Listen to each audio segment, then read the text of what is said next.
La vida está para desafiarte, constantemente. La vida no está para ponernos las cosas fáciles. La vida es difícil, es muy difícil. Y en la escuela no se nos enseña a resolver esos desafíos.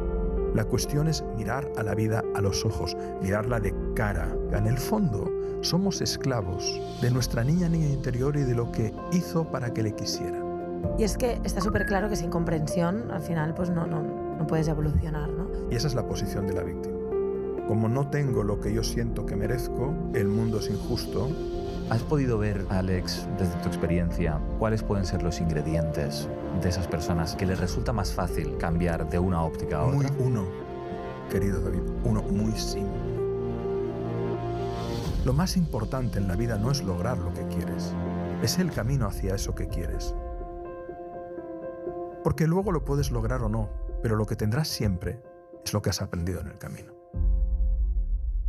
¿Qué tal, familia? Bienvenidos, bienvenidas a un nuevo episodio del podcast de Destellos de Sabiduría. Hoy os traemos un súper invitado, nos hace muchísima ilusión porque estamos frente a ni más ni menos que al escritor, autor, conferenciante, Alex Rovira. ¿Qué tal? Bienvenido. Muy bien, muy feliz de estar con vosotros. Muchas gracias. Sí, yo estoy muy feliz y bueno, se lo he dicho antes fuera de cámaras, pero con tu permiso lo voy a volver a decir.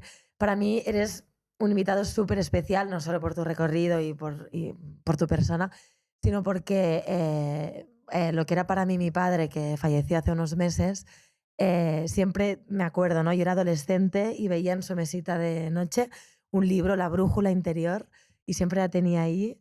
Y bueno, ahora hemos descubierto con el tiempo que muchas de las frases que él decía o reflexiones que él hacía en la cena, en la comida, pues eran aprendidas de ti, incorporado ¿no? mucho de tu discurso. Cuando nos hemos saludado al llegar y me lo has comentado, de verdad que me ha emocionado. Me ha emocionado. No, con el poco rato que llevamos hablando ya ha habido muy buena conexión, así que nada, segurísimo que a la gente le va a encantar este episodio.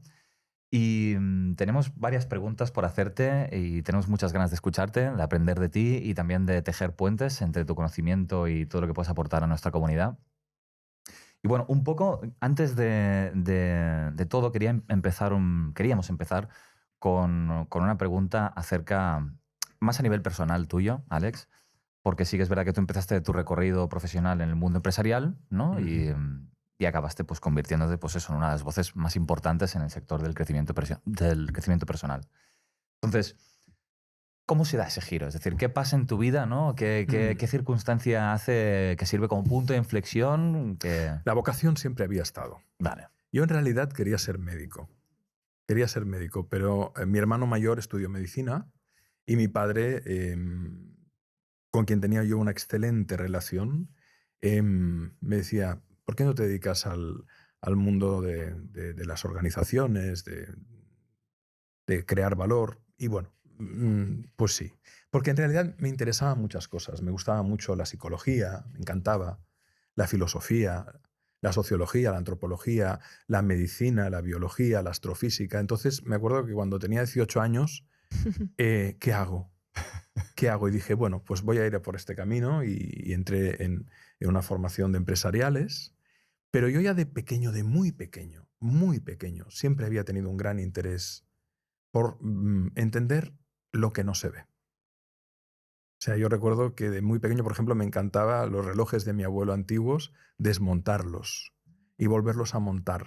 Intentarlo, porque no es fácil. Porque no es fácil, ¿eh? Porque no, pero ya de muy pequeño preferí, o sea, me gustaba intentar lo que hay detrás. Y tuve la suerte de que mi padre, Gabriel, era una persona que era muy lector. Tú hablabas de la mesita de noche de quien te acompañó como padre. Y en mi caso, mi padre también tenía no solo la parte de arriba, sino la parte de abajo llena de libros. Yo recuerdo, por ejemplo, El Señor de los Anillos, la primera edición de Minotauro, que era la editorial que lo publicó, creo recordar, si la memoria no me falla. Él la tuvo mucho antes de que el libro fuera un fenómeno, por poneros un ejemplo, ¿no?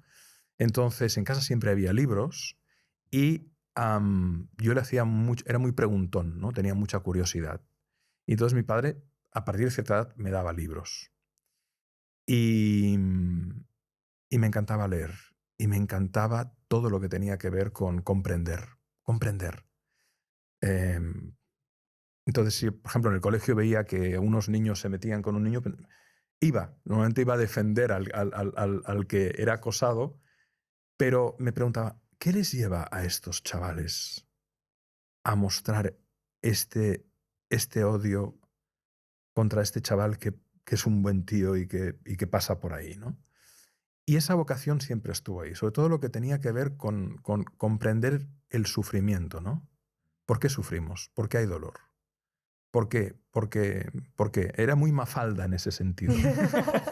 Y me fascinaba Quino y me fascinaba Mafalda porque me sentía muy Mafalda. Me sentía muy Mafalda, ¿no? En esa versión de intentar comprender. Y la cabra tira al monte. Yo estudié empresariales, pero hubo un momento en el que dije, esto no es lo mío. No tenía ni vocación de empresario, ni vocación de directivo, sí de creativo, sí de formarme constantemente. Y entonces comencé a formarme con grandes maestras y maestros de psicología, terapeutas como George Escribano, con quien coescribí el libro del beneficio luego, François Tajerbrun, Carlo Moiso. Me metí a fondo en herramientas que considero maravillosas, como el análisis transaccional, ya sea para la gestión de la comunicación, ya sea para un enfoque terapéutico, ya sea para tomar conciencia del diálogo interior. Estudié perfiles de personalidad, me metí en el tema de las constelaciones, siempre con una gran curiosidad y como paciente terapéutico. Hice 14 años de psicoanálisis, siempre desde el interés de comprender, ¿no? Y la mezcla de mi formación y de mi oficio con estas herramientas me llevó a llevar al campo de las organizaciones, sobre todo en procesos de cambio cultural, de liderazgo, de acompañamiento, estas herramientas y ver que funcionaban. Pero entonces uno se da cuenta que hay una transversalidad, que al final, cuando hay un cambio interior, no es solo un cambio profesional, es un cambio personal. Entonces, el tema de mi vida hasta la fecha ha sido transformación. O sea, he ido poniendo foco y si me dijeran, ¿cuál es el vector que ha guiado tu movimiento y tu vocación? Porque realmente es una vocación, disfruto mucho de lo que hago, ha sido la transformación integral, ¿no? ¿Cuáles son las palancas? Por eso creé la Escuela de Transformación Vital, ¿no? ¿Qué podemos hacer? Porque al final te das cuenta de que la transformación evidentemente es un proceso que viene de dentro hacia afuera. El cambio te lo van a imponer o te lo van a invitar. El cambio viene de fuera. Te dicen que tienes que cambiar de hábitos, que dejar de fumar, que moverte, de lo que sea. Pero la transformación es una elección. Cuando tú el cambio lo incorporas, porque le ves un sentido, te transformas. Entonces, ¿cuáles son las palancas que realmente nos ayudan a transformar la vida? Y ahí ha sido donde ha confluido todo, lo vocacional, lo formativo y hasta aquí, 56 años en esta tierra. Que se dice pronto. Se dice pronto ya, muchas canas, pero muy feliz y realmente haciendo algo que me da mucha, mucha alegría y sobre todo mucha paz. Tan importante la paz interior. Pues Alex, yo quiero aprovechar para empezar preguntándote, aparte que mi padre Manel me lo decía mucho, esto de la buena suerte, ¿no? Que la buena suerte realmente no es algo que cae del cielo, ¿no? Aunque muchos puedan pensar que sí, sino que es algo que podemos trabajarnos, ¿no? Entonces, según bueno, pues, tu recorrido, ¿no? Y tu visión, ¿cómo alguien que se autoobserva, ¿no? Como víctima de sus circunstancias y que poco puede hacer, qué le dirías, ¿no? De decir, oye, que realmente la buena suerte te la puedes trabajar, ¿no? O sea, para ti, ¿qué es eso de trabajar la buena suerte? Es una gran pregunta. La vida no está para ponernos las cosas fáciles. La vida es difícil, es muy difícil. La vida está para desafiarte constantemente. Y ante esos desafíos, tú puedes establecer varios tipos de lectura, de narrativa, de diálogo interior, de interpretación de los procesos vitales, ¿no? Una de las miradas es la mirada de la niña o el niño que espera que el mundo le provea de lo que él desea.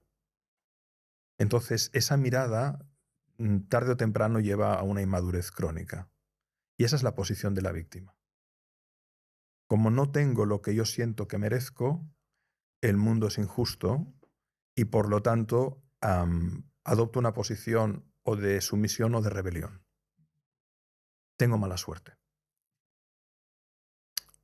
Pero en realidad, si entiendes la vida desde otra perspectiva, que es un proceso de construcción constante, donde los desafíos serán constantes y donde por lo tanto es importante darte cuenta que hay que cultivar una serie de elementos internos, la resiliencia, la responsabilidad, el propósito, la generosidad, algo que te ayude a construir una narrativa que tenga sentido y que te impulse y que te eleve no solo a ti, sino al entorno, porque si no, no tiene ningún sentido.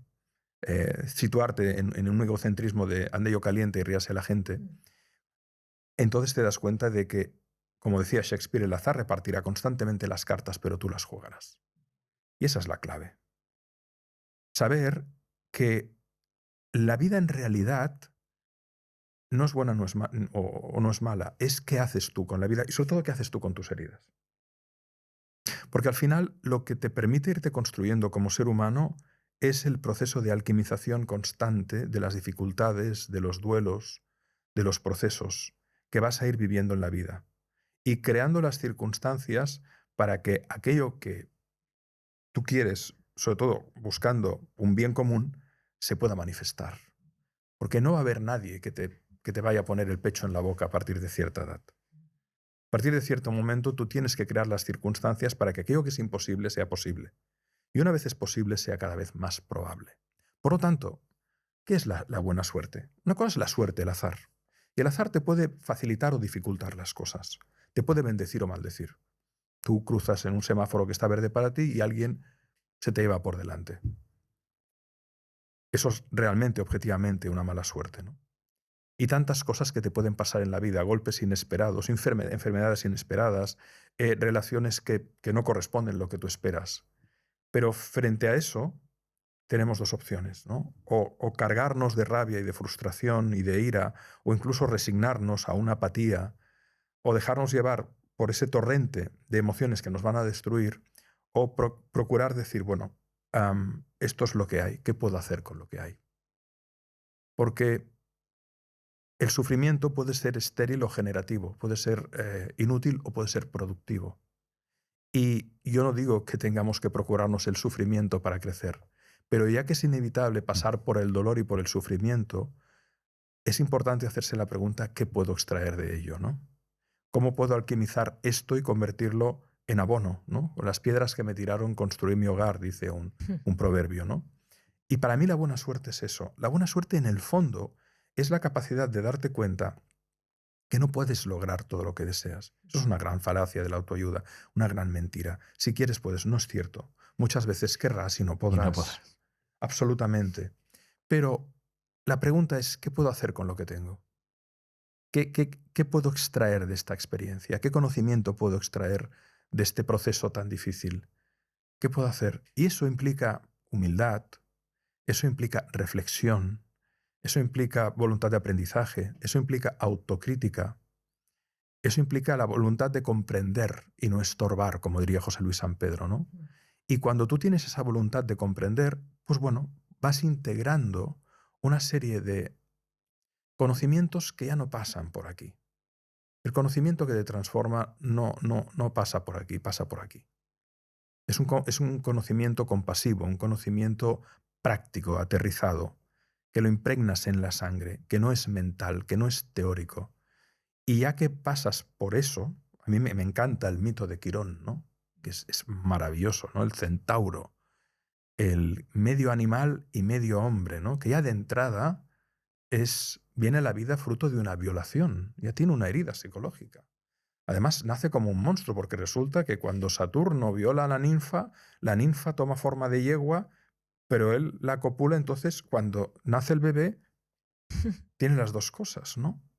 Es animal y es ser humano. Entonces se esconde en la cueva porque no quiere que lo vean. Es engendrado desde una violación, sus padres lo rechazan, siente vergüenza, siente culpa, se esconde, una herida psicológica. Pero esa herida le lleva a una hiperempatía. Nadie como él puede conocer el sufrimiento de los demás, el sufrimiento psicológico, la vergüenza, la culpa, el sentirse excluido. Y desde esa compasión y desde ese cultivo en la cueva se convierte en el mayor maestro de maestros. Y resulta que más adelante quiere la vida que una flecha envenenada le hiera. Y entonces, además del sufrimiento psicológico que le ha llevado a ser una gran alma, tiene que convivir con un sufrimiento físico tremendo, que no podrá liberar, porque es inmortal. Lo peor que te puede pasar. Pero la clave del mito de Quirón es que sus heridas no las convierte en cinismo, no las convierte en amargura, no las convierte en rabia, no las convierten en envidia. Las convierte en servicio, para que otros no tengan que pagar el precio que él ha pagado para tener que aprender lo que él ha aprendido. Hasta el punto de renunciar a su mortalidad. Por eso para mí es, junto con Pigmalión, con Fénix, es uno de los mitos más preciosos que hay. Porque decía el poeta persa Rumi, delicioso, hay que conocer a Rumi, que es por la herida por donde entra la luz, pero es por la herida por donde sale la luz. Entonces, la buena suerte es eso. Fíjate que en el libro de la buena suerte que coescribí con Fernando Trías de Bes, los dos personajes reciben los mismos estímulos.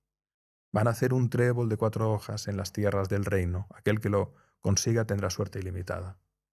Y mientras uno, la sombra, Not, la negación, el nudo, Not, va preguntando a todos los personajes del reino, ¿dónde está el trébol? ¿Dónde van a hacer tú, reina del bosque secuoya, tú, dama del lago, tú, a los diferentes elementos mitológicos, ¿no? A los elementales encarnados, ¿no? ¿Dónde van a hacer el trébol? Y le dicen, es que un trébol aquí no pueden hacer, tío. ¿Cómo que no? Si el mago Merlín me ha dicho que van a hacer. No, no pueden hacer porque la tierra está densa, los árboles son viejos, están llenos de ramas, la luz no llega al suelo. No hay agua, solo hay un gran lago, pero no hay arroyos. El trébol necesita abono, necesita un suelo sin piedras, necesita que entre un poco de luz, necesita un poquito de agua. Entonces Not dice, me ha engañado Merlín, nos ha mandado a todos de paseo a que busquemos algo imposible porque el trébol nacerá en el jardín del reino, del castillo, y lo quiere ir a matar. Mientras que el otro, el caballero Sid, la luz, cuando le dicen, es que un trébol no pueden hacer aquí, hace una pregunta. ¿Qué puedo hacer yo, por pequeño que sea, para crear una circunstancia que facilite el nacimiento de un trébol? Hombre, pues tienes que quitar las piedras. Vale. Tienes que abonar. Vale, caca. La tomo. Tienes que llevar agua, coge la espada y hace del labriego. Tienes que cortar las ramas, se sube al árbol, se cae, las corta, se llena de resina. Y entonces resulta que cuando salen las semillas esparcidas por el viento y caen en esa pequeña parcela, los tréboles nacen. Ante la vida, los estímulos que reciben los dos ante el desafío son los mismos. No pueden hacer un trébol, pero mientras que uno se siente engañado y entra en paranoia, el otro pregunta, ¿qué puedo hacer por pequeño que sea? Y yo creo que la buena suerte es esto, hacerte la pregunta, ¿qué puedo hacer con esto? ¿Qué puedo hacer con esta enfermedad? ¿Qué puedo hacer con este desengaño? ¿Qué puedo hacer con este dinero que el amigo no me ha devuelto? ¿Qué puedo hacer con este proceso que vivo injusto? Porque la herida quironiana inevitablemente es injusta. Toda herida en la vida la viviremos desde un sentimiento de injusticia. ¿Por qué esto a mí? ¿Por qué me ha tocado a mí? ¿Por qué la enfermedad de mi hija? ¿Por qué el cáncer? ¿Por qué el dolor crónico? ¿Por qué la estafa de tal? ¿Por qué la persecución de cual? ¿Por qué? Olvídate del por qué. Olvídate, te vas a comer el coco en el porqué. Dedícale un tiempo. Pero sitúate en el presente. ¿Qué tengo que hacer para poder solucionar esto? Se habla del Homo sapiens, tenemos que ser Homo solver. Es realmente... en la vida hay 15 desafíos fundamentales que tendremos que enfrentar. Y en la escuela no se nos enseña a resolver esos desafíos. El último desafío es enfrentar la muerte, aceptar la muerte. Otro desafío, ¿la vida tiene sentido? ¿De qué depende el sentido? ¿Cómo lo puedo conquistar? ¿Existe por sí mismo? ¿Cómo lo encuentro? El desafío de la transformación, el desafío de la enfermedad, el desafío del desengaño, el desafío de la traición, el desafío del desamor. Y todo eso se puede aprender. Y esa es la verdadera inteligencia resolutiva que permite, fíjate, que al final lo más importante no es la realización del deseo, es lo que el deseo hace para que tú te realices. Lo más importante en la vida no es lograr lo que quieres, es el camino hacia eso que quieres. Porque luego lo puedes lograr o no, pero lo que tendrás siempre es lo que has aprendido en el camino. Y esa es la clave de la buena suerte. La buena suerte en realidad es asumir que la vida hay un azar que te va a facilitar o a dificultar. El azar reparte las cartas, pero tú las vas a jugar. Y por lo tanto, la buena suerte tiene que ver con la capacidad de que incorpores en tu ser, en tu acción, porque el lenguaje de la realidad es la acción, no es la intención, es la acción. Que en tu acción incorpores lo que antaño se llamaban valores, que encarnados devienen virtudes. Por lo tanto, cuando tú estás con alguien amable, justo, humilde, compasivo, divertido, cívico, responsable, comprometido, confiable, estás en el cielo, en la tierra. Si tú te vas a las otras polaridades, cuando estás con alguien miserable, manipulador, mentiroso, mezquino, cínico, maltratador, estás en el infierno, en la tierra. Por lo tanto, en la medida en que podamos incorporar una mirada donde los seres humanos realmente conquistemos la humanidad, porque nacemos, pero la humanidad se conquista, entonces podemos crear unas circunstancias para una buena suerte compartida. Y la buena suerte no es una utopía, porque no se trata de lo que... Lo importante no es el dinero que te lleves o lo que consigas materialmente. Lo importante es cómo tú vives el proceso de la vida y sobre todo, yo pienso, y algo muy relevante, ¿no? Cuando ahora se han puesto tan de moda hablar de las experiencias cercanas a la muerte y el trabajo de divulgación que hace el doctor Manel Sanz, buen amigo al que quiero mucho, y tantos otros que lo han hecho antes en Estados Unidos, en Argentina, en Alemania, mujeres y hombres que han investigado esto. Pero el fenómeno de la revisión de la vida, ¿no? Resulta que cuando la gente tiene una parada cardiorrespiratoria, la luz, el desencarnación, ¿no? Se ve en el túnel, alguien les recibe, pero de repente dicen que revisan su vida. Y dicen que sienten lo que han hecho sentir a los demás. Pero como si fueran ellos, porque dicen, es que en realidad no hay otro. Todo es uno. De repente se iluminan y tienen una experiencia de no dualidad, una experiencia de unidad. Advaita, ¿no? Donde realmente concientizan que no hay otro y por tanto pueden sentir profundamente la alegría que han provocado, el daño que han provocado. Curioso. Pero es lo que es. En realidad el gran sesgo de la percepción viene de la identificación. Hay muchas preguntas acerca de todo lo que has explicado. Lo primero que me encanta, y a la audiencia seguro que también, las referencias a los mitos, porque creo que es algo que necesitamos recuperar como sociedad. Nos han cortado un poco la conexión con la sabiduría que hay en la historia y me parece sublime que podamos ver estas lecciones vitales en este tipo de historias. Lo tengo fresco porque entregué el lunes el libro. O sea, mira. Sobre esto. Pero es que es un tema apasionante. Totalmente, totalmente. Y bueno, estamos plenamente de acuerdo en uno de estos valores que estabas mencionando acerca de que al final, en función de cómo tú ves las circunstancias, puede ser una situación de bloqueo o una situación de oportunidad o de desarrollo, ¿no? Y ese tránsito de la víctima al responsable, ¿no? O al maestro. ¿Has podido ver, Alex, desde tu experiencia, cuáles pueden ser los ingredientes de esas personas a que les resulta más fácil cambiar de una óptica a otra? Querido David, uno muy simple. Antes de seguir, quiero comunicaros que desde Enric Corbera Institute enseñamos un método que ha revolucionado el mundo, la salud emocional. La bineuromoción acompaña a las personas a desarrollar la autoconciencia y a liberarse de los patrones inconscientes que limitan su libertad emocional y afectan a su salud. Si quieres aprender este método y aplicarlo tanto a nivel personal como a nivel profesional, te dejamos el link en la descripción. Muchísimas gracias. Querido David, uno muy simple. Hay dos opciones. El dedo así, el dedo así. Ujú. La característica, o sea, si tú vas por el mundo, la culpa es tuya. No tú, porque es que tú, tal, la venganza, el revanchismo. Poco harás. Porque vivirás en una amargura que en el fondo esa brasa te quemará por dentro, te va a consumir por dentro. La pregunta es, ¿qué me está dado? ¿Qué posibilidades tengo para desde lo que está bajo mi control? O sea, estoicismo puro, tú no puedes cambiar lo que no te pertenece. Tú no puedes cambiar lo que no te pertenece. Por lo tanto, olvídate de cambiar a los demás. Como mucho a tus hijos y hasta cierta edad, porque ya a la que tienen cierto uso de razón, acompáñales, ámales, ámales, críalos a besos y a la vez ponles límites, haz que sean buenos ciudadanos, buenas personas y buenos profesionales para que no contaminen más el planeta a cualquier nivel.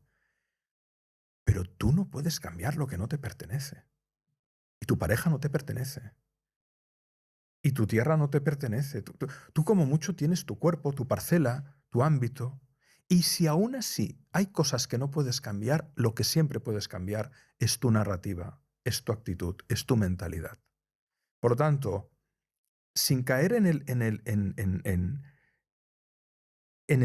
egocentrismo, ¿no? Es, ¿qué puedo hacer yo? Yo, humildemente. Y ahí la clave es darte cuenta de que en la medida en que tú vayas abriendo los ojos a la vida, dotándote de herramientas de reflexión, dotándote de herramientas de análisis, en la medida que leas, que te formes, que aprendas, que dialogues, que escuches, que tengas espíritu autocrítico, tu alma va a ir ganando grueso. El libro de tu ser va a ir ganando grueso, como una enciclopedia. Podrás nombrar mejor las cosas, las podrás entender mejor, las podrás conectar mejor, las podrás explicar mejor. No caerás en el juicio sumarísimo, no caerás en la proyección de poner tu sombra en el otro, en la transferencia, no caerás en todos los mecanismos que el ego hace para expulsar fuera aquello que no puede sostener en sí. En la medida en que tú te vas vulnerabilizando, en la medida que tú te vas abriendo, en la medida que tú sabes pedir perdón, en la medida que tú sabes dar las gracias, cosas tan simples como agradecer este vaso de agua, agradecer una buena conversación, agradecer que no tienes dolor, no solo que tienes, lo que no tienes. Sí, Sí, sí, eso sí, se sí, nos sí. olvida mucho. Caramba, por favor, Ujú. saber disculparte, porque perdonar es liberar. Am, Dedicar un tiempo a cuestionarte, ¿no? A mirar adentro y decir, hacer una revisión, ¿no? ¿Para qué tenemos que esperarnos a morir para revisar, caramba? Ujú. Oye, cada noche, a ver, ¿he estado bien? ¿He estado adecuado? ¿He expresado bien lo que quería expresar? Dedicar un tiempo, ¿no? El veneno está en la dosis, sin obsesionarse, ¿no? Pero hacer de tu experiencia vital, ya que estás aquí, ¿no? Ya que tienes un cuerpo y tienes una interacción, pues hacer de ese proceso de tu manifestación en la vida que sea una experiencia lo más grata y agradable para el medio. Y el medio no es solo los demás, es la tierra que te acoge, los animales con los que convives, las personas que te encuentras cuando vas por la calle. Es decir, am, yo pienso que es que estamos muy confundidos como sociedad, muy confundidos, ¿no?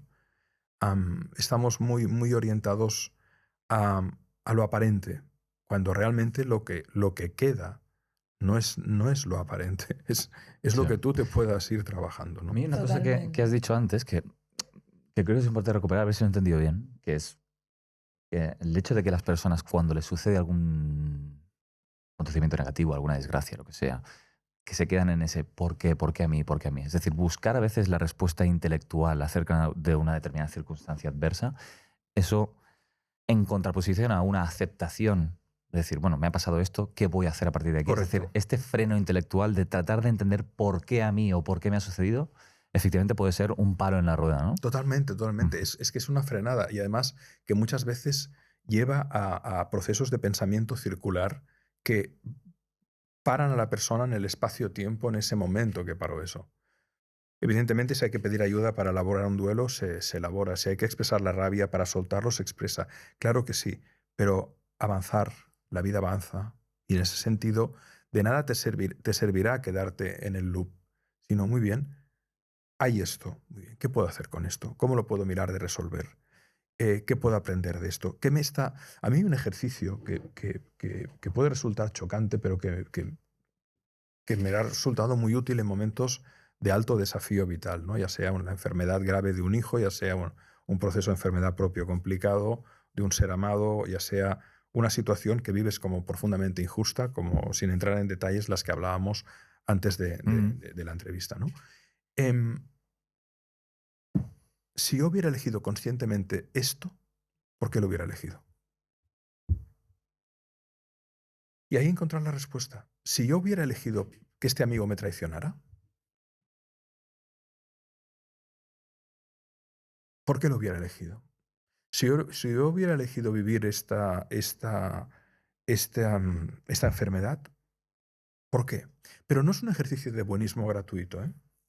Es decir, si yo no estuviera atravesando esto, ¿qué no hubiera visto ni aprendido?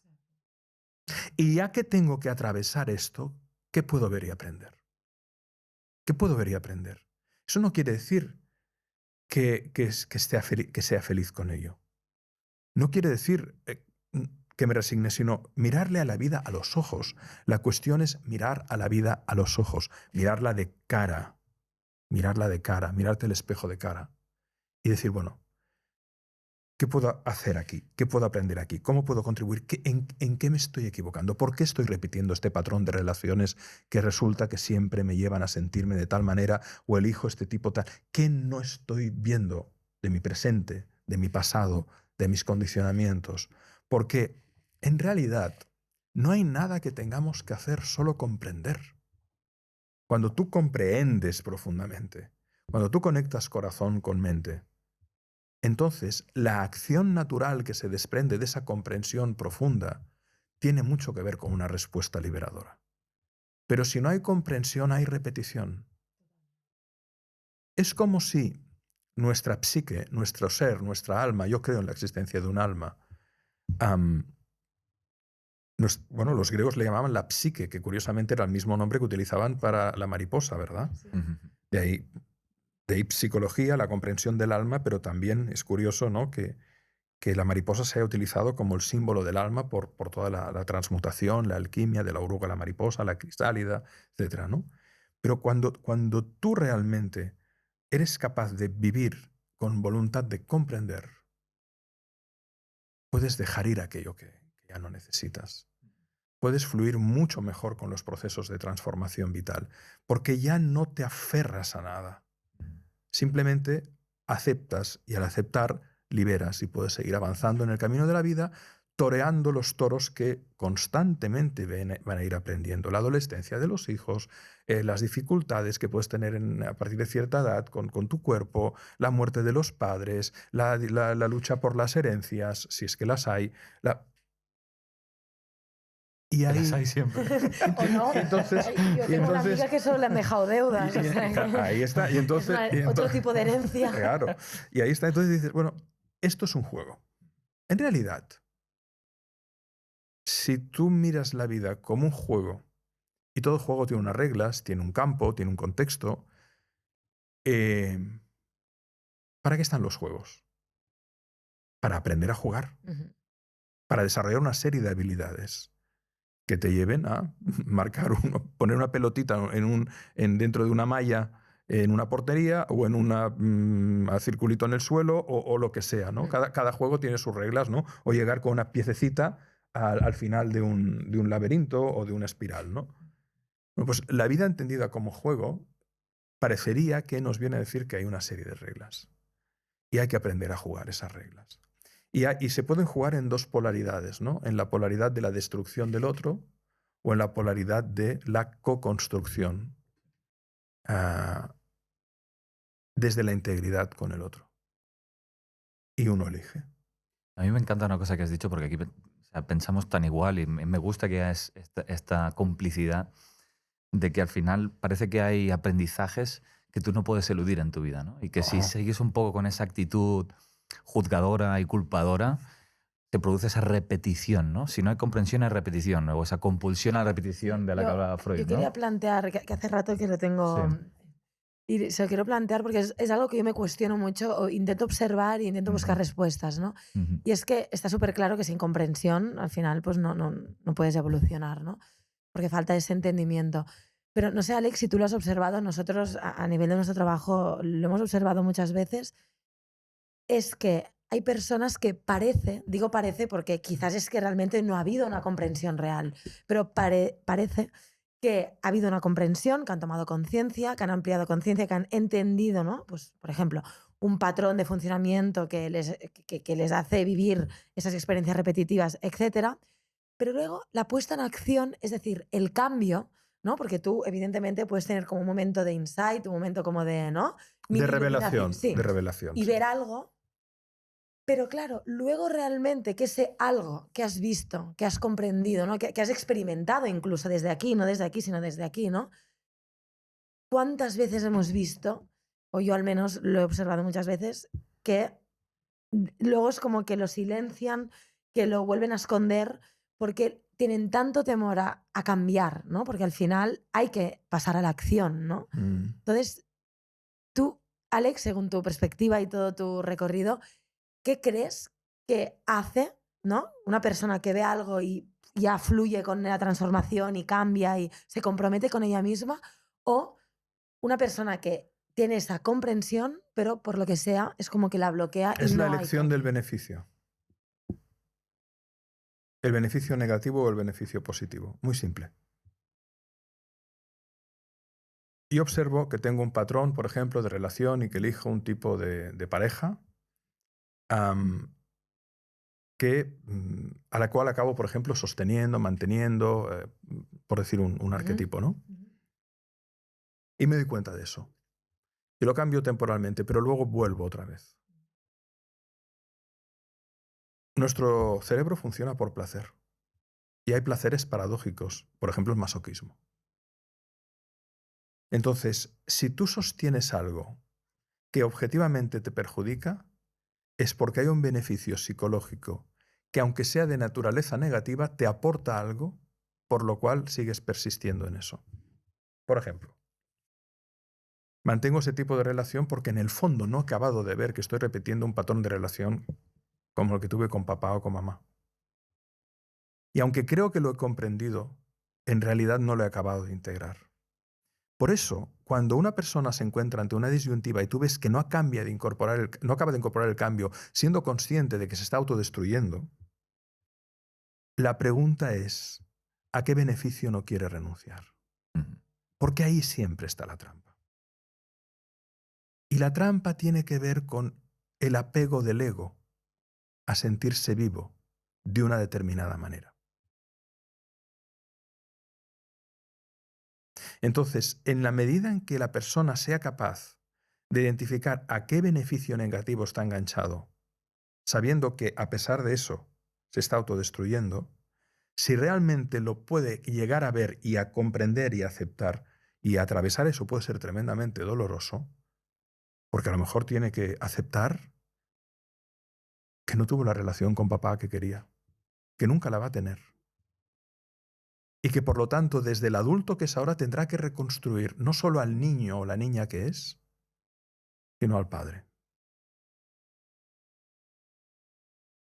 Y desde esa mirada, desde el ser, claro, aquí hay algo crítico, ¿no? ¿Qué somos? Somos fundamentalmente la presencia que se da cuenta. No somos ni el flujo de los pensamientos que tenemos, ni tan solo somos las experiencias que vivimos. Somos la presencia que constata. Y desde esa presencia que es pura lucidez, podemos reconocer lo que está bien, lo que no está bien, lo podemos reconocer. Otra cosa es que tengamos el coraje de reconocerlo. Porque en realidad, si en la vida hay palancas, fundamentalmente diría que son tres. La primera es reconocer cuáles son tus miedos. La segunda es reconocer cuál es el coraje necesario para poderlos superar.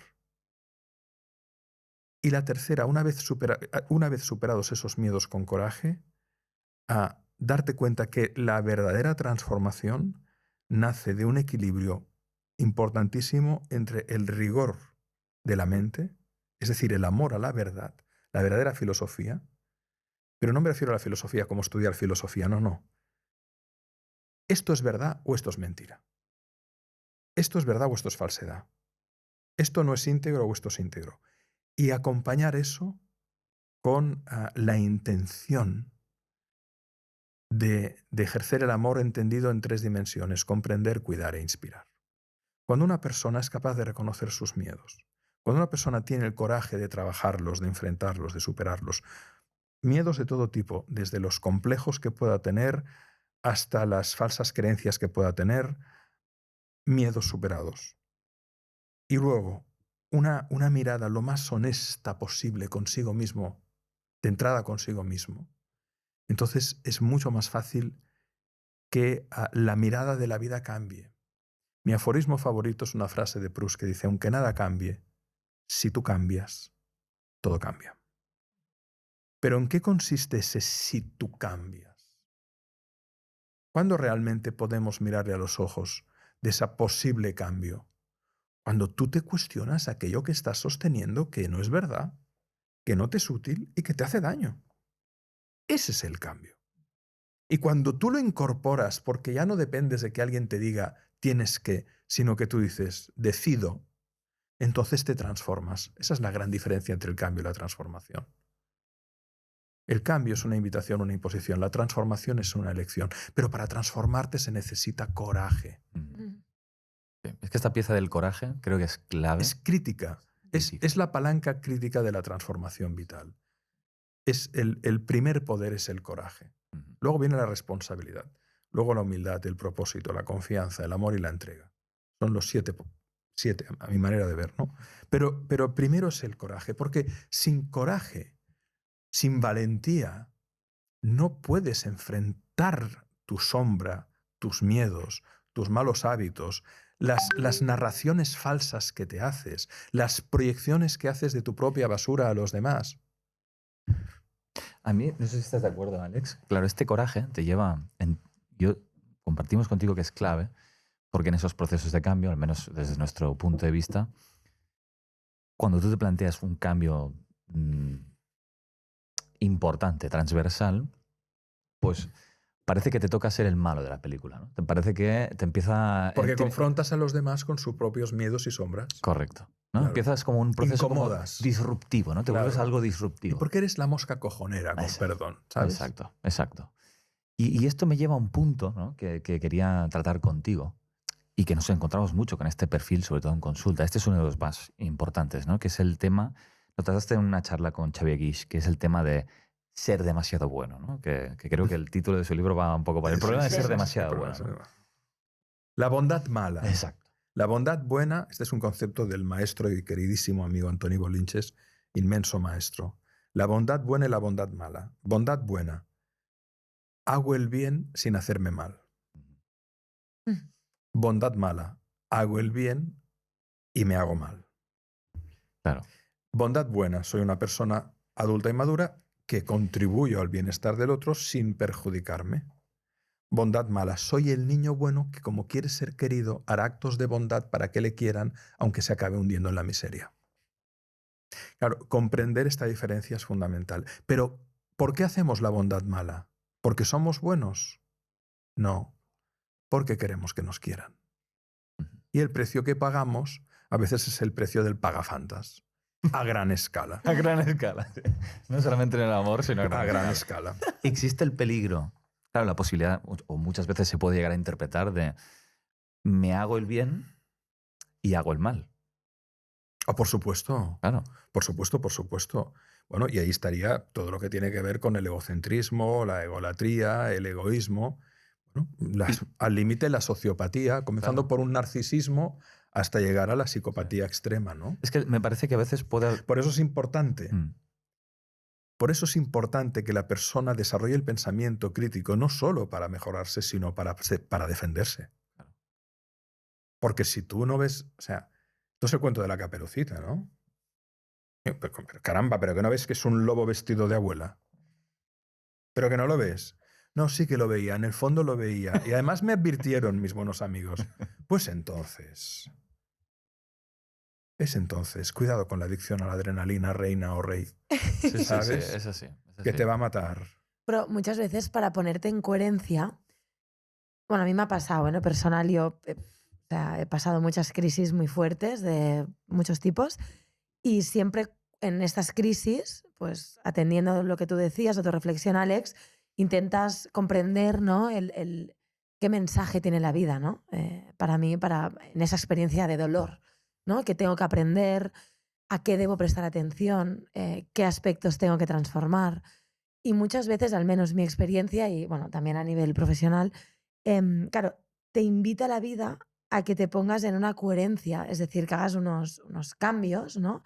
En ese nuevo descubrimiento.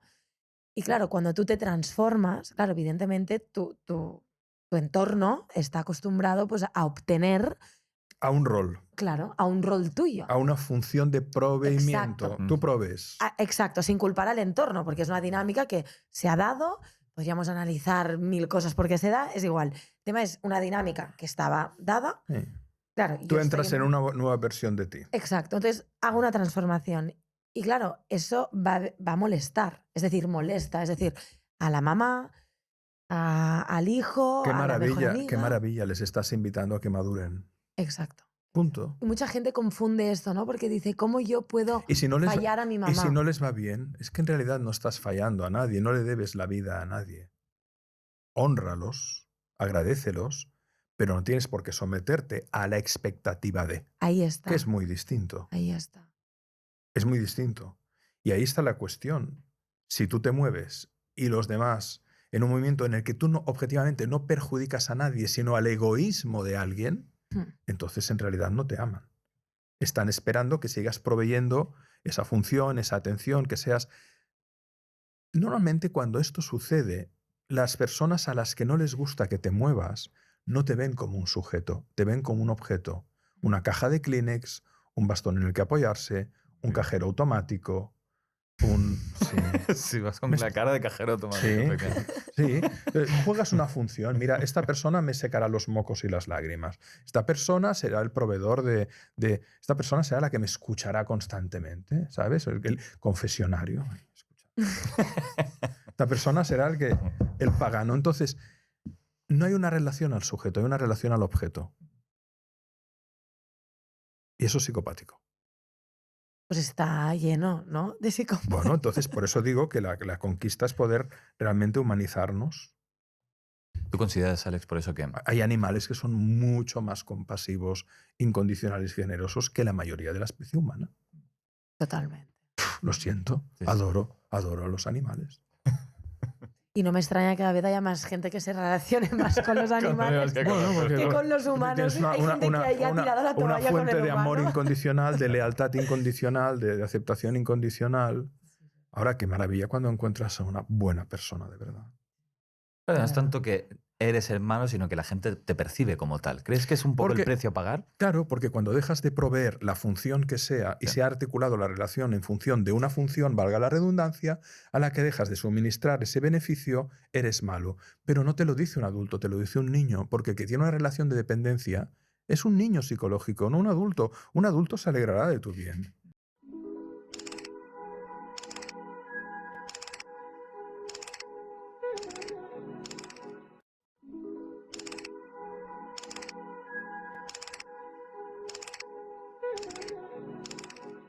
Vive y deja vivir. Ahora, si yo me enfado contigo porque dejas de ser el proveedor de lo que sea, entonces yo no estoy viéndote. Estoy viendo una función de ti. Y me apego a esa función. ¿Qué me está diciendo eso? Que yo esa función no la tengo desarrollada en mí, por lo tanto tengo que espabilarme. Y por lo tanto no puedo enfadarme contra el espejo que me muestra mi propia inmadurez. Muy bien expresado. Totalmente. Es así. En realidad, volvemos a los clásicos. Baltasar Gracián, quien critica se confiesa. La inmensa parte de las valoraciones negativas que hacemos de terceros no deja de ser la proyección de aquellas partes que no aceptamos en nosotros. Lo cual no quiere decir que siempre sea así, porque si alguien te hace una mala jugada, tú puedes tener tu molestia y tu malestar y tu cabreo. Pero muchas veces nos movemos en movimientos paradójicos. Por ejemplo, la envidia no deja de ser admiración vestida de frustración. Aquello que envidias en el otro lo admiras. Pero como sientes rabia porque lo que ha hecho esa persona para lograr eso o conquistarlo, o por condicionamiento genético tú no lo tienes, rabia. Pero en el fondo es admiración. Entonces, darte cuenta de los mecanismos que subyacen a todos los movimientos emocionales es muy liberador. Porque entonces, si envidias algo, pregúntate qué es en el fondo lo que estás admirando de esa persona. Y ahí Lo- sales de la víctima al maestro. Porque, Y ahí sales sí, Ujú. a la conciencia, al darte cuenta humildemente, es decir, ostras, pues en el fondo lo que admiro es su éxito, en el fondo lo que admiro es su belleza, en el fondo lo que admiro es su capacidad de persistir, en el fondo lo que admiro es su resiliencia, en el fondo lo que admiro es que cómo ha sido esta persona capaz de trabajarse para poder lograr lo que ha logrado. Muy bien. Entonces pasa de la cultura de la envidia a la cultura de la admiración para una cultura de realización. A mí sí, si me lo permites, con tu permiso y si no es mucho entrometerme, antes, off the record, nos comentabas, ¿no? Ciertos procesos de enfermedad por los cuales has Sí, sí, transitado. sí. Y supongo que ahí también ha habido lecciones importantes para ti que has Uy, podido, no sé si nos puedes compartir ya desde tu sí. experiencia personal, que esto también seguro que es de agradecer para quienes nos estén viendo y escuchando, en qué clics, qué aprendizajes, qué conclusiones has llegado de ciertas dinámicas que quizá llevabas, ¿no? Encima que Sí. has podido llegar ¿Qué os voy a... a contar que no sepáis vosotros mejor que nadie y tu padre y tu suegro mejor que nadie, ¿no? Porque realmente hay mucha sabiduría en lo que yo he escuchado de Enric, a quien no tengo el placer de conocer personalmente y en lo que he escuchado de vosotros, ¿no? La enfermedad es realmente, para mí es el mensaje que tiene llámale supraconsciencia, llámale tu consciencia no condicionada para gritarte aquello que tú no eres capaz de percibir con tu mente. Es decir, visto desde otra perspectiva, por lo menos en mis procesos, que fueron un cáncer y una serie de problemas de lesiones de espalda, em, tenían que ver con la bondad mala, clarísimamente. Sostener aquello que no me correspondía sostener. Y al sostener algo que no me correspondía sostener, acabar quemado. Por eso hice un cáncer de piel. Entonces, y en ese sentido pienso que el síntoma es el lenguaje que utiliza el inconsciente, que en realidad es supraconsciente, para que tú puedas ver aquello que no eres capaz de verbalizar. O para que lo puedas sentir. Se me está quemando la boca, llagas. Tengo psoriasis, tengo un dolor de espalda. ¿Qué estás cargando? ¿Qué no estás expresando? ¿Qué no puedes ver? Esa es la dulzura con la que se expresa la sabiduría ancestral que heredamos de generaciones y de generaciones y de generaciones. Somos polvo de estrellas concientizado en trillones de años. Visualicemos por un momento, cada una y cada una de las amigas y amigos están aquí, papá y mamá, 4 abuelos, 8 bisabuelos, 16, 32, 64, 128, 256, 512, 1024, 2048, 4096, 8000... Y no hemos llegado al 1800. 8.000, 16, 32.000, 64.000, 128.000, 256.000, 512.000.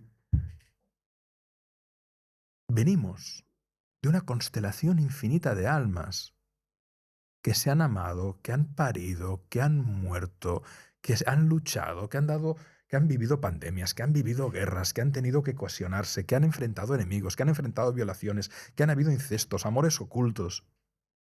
¿Y esto pensáis que no lo llevamos encima? Bueno, Sí. tú eres eso. Y eso es una inteligencia infinita. Porque vayámonos al origen de las especies y vayamos más allá, sea que Darwin tenía razón total o parcial, sea que ha habido interferencia de otras consciencias mucho más evolucionadas que han jugado genéticamente, no lo sé, no tengo ni idea, sabremos y creo que pronto. Pero hay tanta información en nuestro genoma, hay tanta información atávica, hay tanta información transgeneracional, que somos pura inteligencia. La cuestión es, ¿estás mirando de cara al problema o estás haciendo así? Porque si haces así, la consciencia lo que busca es manifestarse en ti, por lo tanto busca despertarte para que seas ella. porque ella es pura lucidez.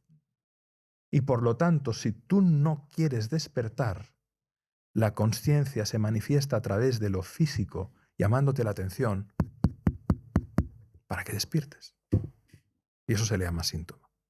Cuando tú tuviste que hacer ese tránsito de la bondad mala a la bondad buena, supongo, Sabiduría del no. ¿tuviste Sabiduría del no. La Sabiduría del no. ¿Tuviste que pagar Sabiduría del no. algún precio? No. Claro. Pero además, no. Además, Sienta bien, ¿verdad? Cuando empiezas a hacerlo. Además, No. la gran No. lección, mirad qué simple es, no tienes que... Sí. ¡No! No hace falta. Simplemente no. No me apetece. No puedo. No quiero.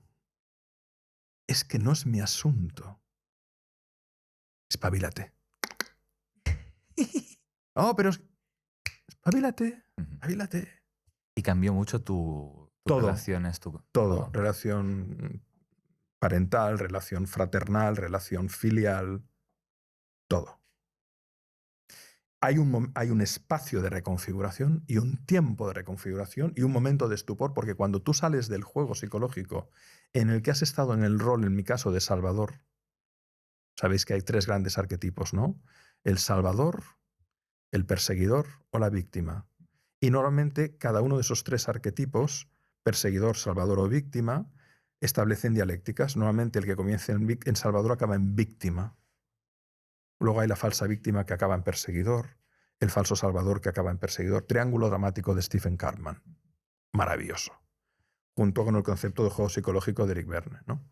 Entonces, cuando tú sales del juego, ¿cómo sales del juego? Cuando activas el adulto, el ser, o la adulta interior. Porque ¿qué es una víctima? Un niño sumiso, en polaridad negativa. ¿Qué es un perseguidor? Un padre-madre crítico, o una niña-niño rebelde negativo. ¿Qué es un salvador? Un padre nutritivo, madre nutritivo negativo. Los roles arquetípicos, ¿no? Pero ¿qué falta en todo juego? En todo triángulo falta el adulto. Cuando tú te das cuenta, despiertas, sales del juego. Entonces, ¿qué hace el entorno? Presiona más para que vuelvas al juego. Hasta te pueden verbalizar aquello que no se ha verbalizado. Tú no puedes dejar de... Sí. O tú tienes que, el mandato o la prescripción. Entonces, hay un movimiento, pero en el fondo es una liberación. Porque la persona que sale del juego obliga a los demás jugadores a que se empoderen y asuman las funciones que estabas tú asumiendo y que ya no te correspondían. Por lo tanto, es un proceso de descarga de funciones que no corresponden y que además están impidiendo que el entorno pueda crecer y madurar. Y tú das la oportunidad al salirte del juego. Entonces los demás pueden empoderarse y madurar o pueden caer todavía más en el juego de la víctima, de la rabia y del chantaje. Pero ese ya no es tu juego.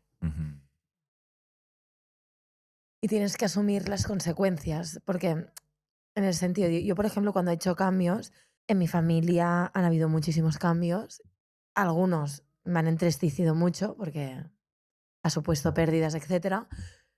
Pero bueno, tienes que asumirlo porque qué coste tiene tu libertad. Muy bien. ¿No? Y ahí eso nos lleva a otra Aceptarlo. pregunta. Hablábamos del poder del no, la sabiduría del no, el saber decir no.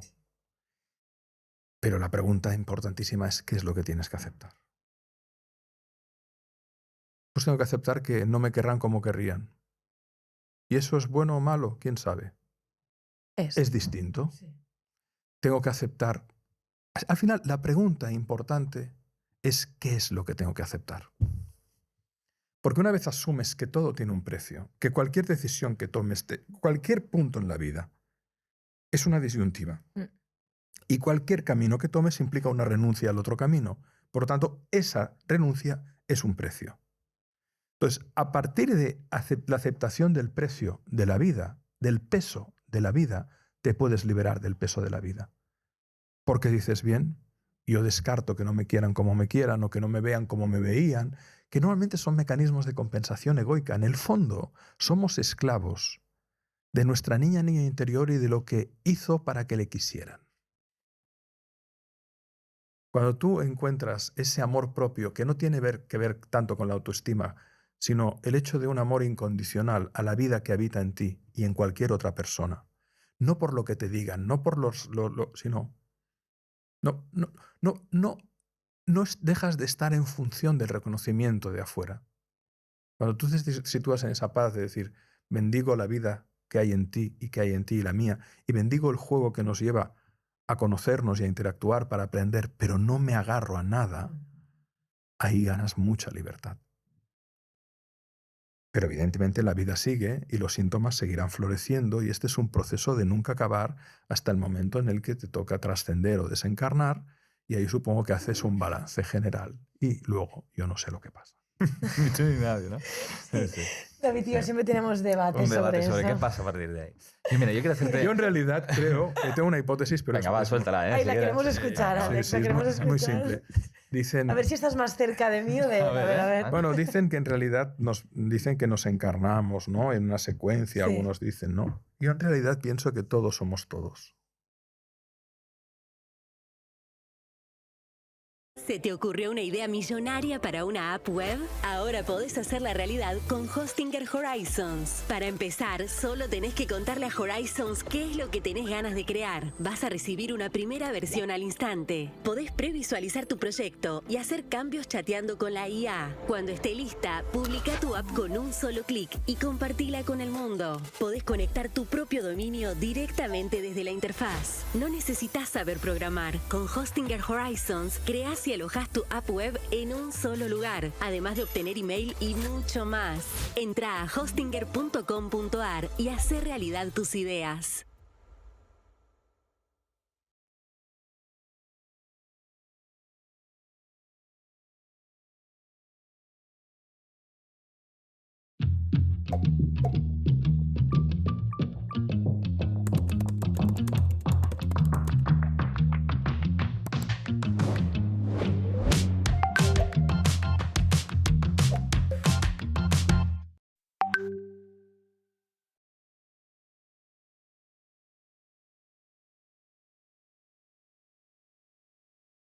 O sea, que como que te unes al todo. Que todo es uno. En realidad, todo es uno. Y luego de ahí bajamos y nos luego dividimos. Hay una capilarización y entonces cuando una persona dice que recuerda una vida pasada es que en realidad está sintonizando con un tipo de frecuencia de un acontecimiento en el espacio-tiempo, pero todos somos todo. Pues entonces estás más alineado con él. Gracias, Alex. Gracias, luego te invito a una cerveza. Estoy sola.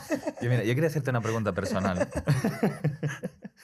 Quería hacerte una pregunta, antes te lo he dicho, pero no te he soltado la pregunta, te la suelto ahora. Antes has mencionado a tu amigo Antoni Bolinches. Sí. Que de hecho yo lo conozco por un libro que me leí suyo de Peter Pan puede crecer. Antoni lo tenéis que traer aquí. Antoni es... Y a Francesc Miralles también lo tenéis que traer. Juntos tenemos el podcast ojalá lo hubiera sabido antes y nos lo pasamos bomba. Antoni y Francesc son... como vosotros, personas buenas, personas sabias y personas generosas. Son de esas personas que si tienes el privilegio de que se crucen en el camino de tu vida ya nunca será igual. Es que mi pregunta iba un poco a esto, porque una de las cosas que cuando os veo se produce una envidia sana es la capacidad de haber creado conjuntamente 3 personalidades tan potentes, un proyecto conjunto, ¿no? Y la pregunta va un poco por cómo Te sientes muy solo, ¿no, David? A veces sí. Pero va un poco por cómo se gestionan los egos, ¿no? ¿Qué estamos haciendo aquí? Sí, no. Pero ese proyecto, ¿no? decía ¿no? El gestionar los egos, al menos yo también hablo un poco, quizá y me sale la experiencia personal, ¿no? De haber tratado de generar un proyecto conjunto con alguien, ¿no? Tengo la suerte de que muchos salen bien, pero otros no han salido tan bien. Pero y eres todavía joven. ¿Qué edad tienes? 34. Bueno, pero ya habéis hecho mucho. La experiencia, Antoni tiene 77, Francesc, si no tiene 58 estará a punto.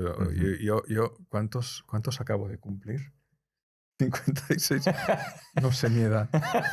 Y hace años que me olvidé. Me siento que tengo 33. Sí, me siento que pues muy bien, Alex. Tú quédate ahí. O sea, tengo que preguntar qué edad, porque ahora mismo iba a decir 57 es que me da igual, de verdad que me da igual. Totalmente. Entonces, mira, Por ejemplo, con Francesc llevamos 20 años juntos y 8 libros escritos. Nunca nos hemos discutido ni enfadado. Evidentemente hemos tenido debates de, Claro. oye, esto por aquí, por ahí, pero ¿sabes qué pasa? Cuando tú quieres mucho a alguien, porque lo aprecias, lo admiras, lo valoras y consideras que esa persona es justa, es buena, es noble, sueltas la espada y el escudo y la capa. Entonces, la amistad verdadera es eso. La amistad verdadera es que sabes que el otro, aunque te diga algo que te duele a tu ego, te lo está diciendo desde un lugar de buena intención y de buen amor. Ujú. Y entonces no hay nada que defender. Simplemente hay que escuchar, dialogar, analizar, pero sin defensa. Y al no haber defensa, no hay conflicto. Para llegar a ese nivel de complicidad y correspondencia, y yendo un poco al arquetipo del que mencionabas que te caracterizaba al menos, o ya no tanto, ¿no? Supongo que has tenido que pasar por diferentes experiencias donde tú ibas un poco con esa buena intencionalidad. Y que detrás de la bondad mala hay mucho ego. Claro. Claro, la bondad mala es otra forma de ego disfrazado, incluso muy sutil, Ujú, porque en el fondo quieres que te quieran, ujú, porque tú no te quieres. ujú. Ahí está la clave. Entonces, en la medida... Pero fíjate, yo redefiniría la fórmula de decir, no tienes que decir, tienes que quererte. Simplemente tienes que amar la vida que habita en ti. Porque al decirlo así, no te autorrefieres a algo o a alguien. Muy bueno. Si tú te das cuenta que eres pura vivacidad que se expresa, yo hasta tengo una duda razonable, ¿eh? Yo creo que ni lo que decimos ni pensamos nos pertenece. Ujú. Lo que pasa es que el ego se lo apropia. Creo que vivimos en un juego, en una especie de simulación donde el juego es tratar de darse cuenta que es esa simulación. Qué bueno. Pero que en realidad no tengo claro que lo que ahora estoy diciendo lo esté pensando. Sí, Sea realmente de tuyo. Alex Rovira, ¿no? Ya. Sino del campo. Porque la cosa Rovira está por ahí a veces interfiriendo, pero en realidad, ¿quién nos dice que lo que pasa no está movido por algo mucho más grande que nosotros, pero que nuestro ego dice, no, porque yo tal y he sido, yo la idea se me ocurrió, tal. Qué pereza, por favor. Ya, sí. Qué pereza, por favor. Yo, mime, conmigo, para mí. Oh, por favor. Que ¿Has venga, tocado algo que venga el perrito, por favor. Un poco de originalidad, espontaneidad, naturalidad. Que cante el pájaro, déjame ver cómo crece la flor. Qué pereza. Tanto maquillaje, tanta impostura, tanta tontería. Sí, sí. Sí. Hay O sea, mucho tontería. Es agotador. Totalmente. Yo. Bueno, es falta de... Momento catárquico. Sí. Este domingo 18 de mayo, tu voto vale doble. Tenemos la oportunidad de ponerle un límite al abandono y a la crueldad. La oportunidad en una misma elección de ganarle a Javier Milei y a Jorge Macri. Somos la alternativa para construir una ciudad más humana. Es ahora Buenos Aires. Leandro Santoro. Es ahora Buenos Aires.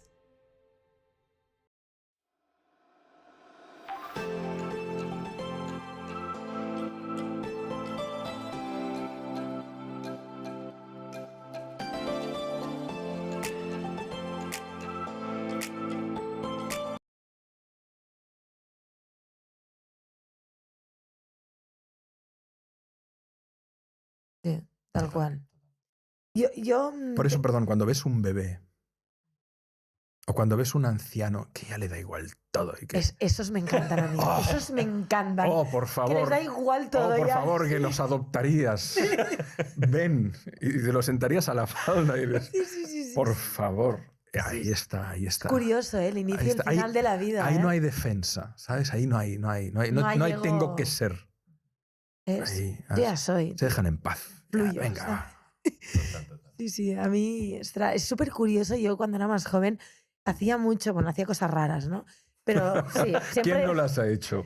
Yo ahora ¿Quién no las pienso ha y digo, hecho a ¿qué cierta hacía? edad? No sé por qué, por las tardes me iba a residencias de abuelos.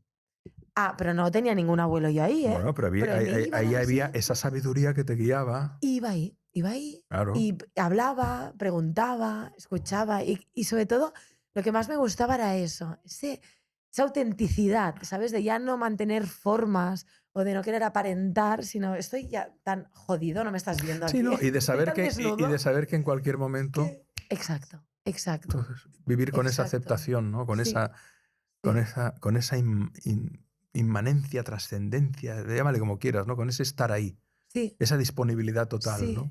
Es como un fluir Y diferente que de... además no hay moneda de cambio, ¿no? O sea, no espero nada, no. No, sí, es No. impactante. Sí, Aunque sí. también impacta que se huele la muerte ahí. O sea, a mí me impactaba mucho, me acuerdo la imagen de entrar en la residencia y ver a todos los abuelitos ahí sentados, La en silencio. muerte de lo físico, De porque lo físico. si lo miras De lo desde físico. otro lugar, ¿no? Cuánta experiencia ha habido ahí, cuánta luz y cuánta vida dada, ¿no? Entonces, según Tendríamos que ir más ahí, ¿eh? Creo que volveré alguna tarde. es muy importante, Creo que es volveré. muy importante honrar a los A los mayores. a los mayores, Sí. honrarlos, amarlos, cuidarlos. Bueno, antes ¿no? El sabio de la tribu, Bueno, y ¿no? ese Se es le un daba síntoma de la Y decadencia, estamos ¿no? totalmente Ese es un síntoma de... Total. Y yo alucino con todo el respeto para quien lo haga, ¿eh? De mucha gente que está sana, que tiene todas sus capacidades a tope y solo piensan en jubilarse, ¿no? Y con todo el respeto para quien lo quiera hacer con 60 años, ¿no? Y yo pienso, es que viendo el mundo como está, deberíais, creo, empujar para Pero bueno, iluminar que estamos perdidos. pero ahí hay desorientación en la medida en que seguramente esa persona ha estado haciendo algo que realmente... No le gusta. Ya. Entonces, piensa que solo un 10%, 15%, depende del país, de las personas declaran que están trabajando en algo que les gusta y que les Como aporta. conectadas con un propósito vital. Con una ¿no? vocación, ¿no? Con una llamada del corazón. Ahí está. Sí. Claro, entonces es verdad, por ahí es verdad. Pero por otro lado, nunca se sabe ese cambio de mirada. A lo mejor cuando se jubilan, pues a lo mejor se dan cuenta de que ese tiempo que tienen lo pueden poner al servicio de...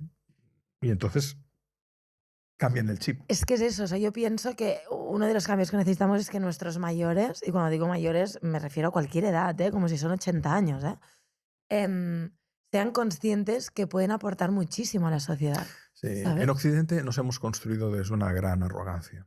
Es decir, al final, si tú miras las tribus que de alguna manera preservan la convivencia con el medio original, ¿no? Las mal llamadas tribus primitivas, muestran una serie de valores, ¿no? El valor de la comunidad, el valor del respeto a la ancianidad, el valor del contacto con la naturaleza, del respeto a los ciclos naturales, que nosotros nos hemos cargado completamente y así va. Y así va. Pues Alex, yo tengo una pregunta y es el hecho del autoconocimiento, ¿no? Se habla mucho de la importancia de conocerse a uno mismo, de bueno, pues mirar, ¿no? Poner esa búsqueda interior y mirar qué hay aquí dentro. Y estamos todos de acuerdo aquí que es algo muy importante y nos dedicamos a eso, ¿no? Pero yo quería saber tu visión sobre esto en específico. Aunque se hable mucho del autoconocimiento, al menos mi punto de vista, es que muchas veces caemos en muchas trampas propias de pensar que nos estamos conociendo, nos creamos, me ha encantado antes, lo has dicho tú, creo que has dicho relatos, ¿no? Que nos damos, que nos autoengañamos.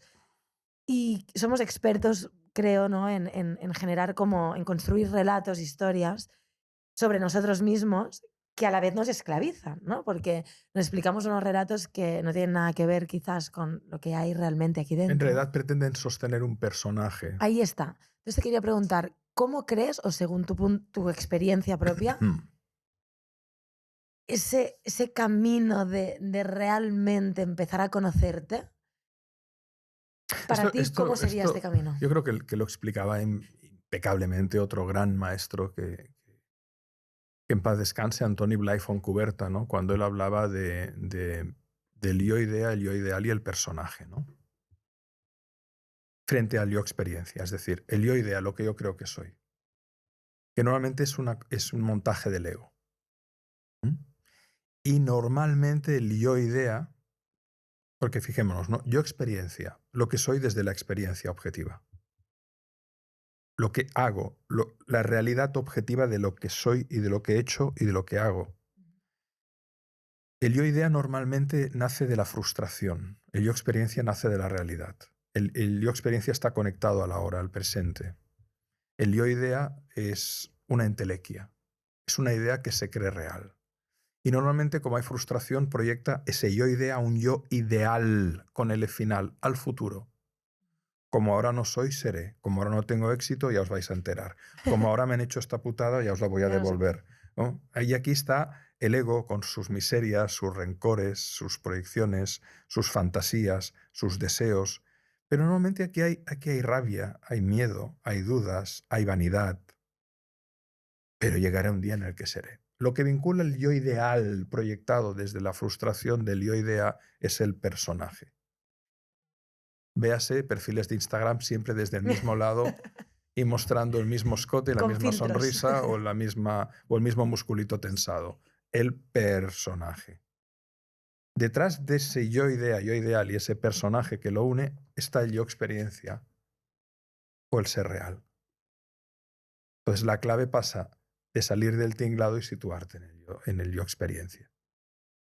Y el yo experiencia es mucho más sencillo, es mucho más simple, mucho más bebé, es mucho más anciano, es mucho más anciano no amargado, es mucho más animal, es mucho más lo que es mucho más auténtico. No es una autenticidad impostada, artificializada, patrocinada, con marcas, no, es lo que es. Y ahí está la liberación.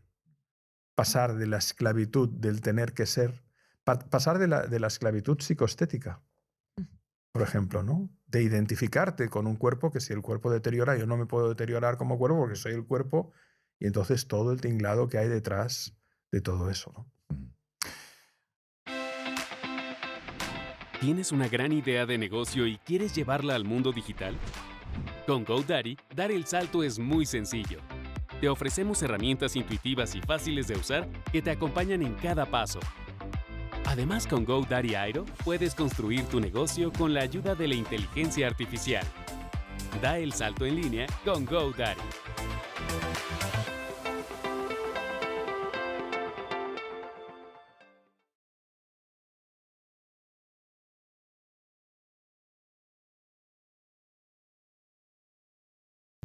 Countless files in different formats can cause quite a few headaches. Emails don't support oversized files. Space is running out on the phone. Large videos take too long to upload. Background noise is too loud.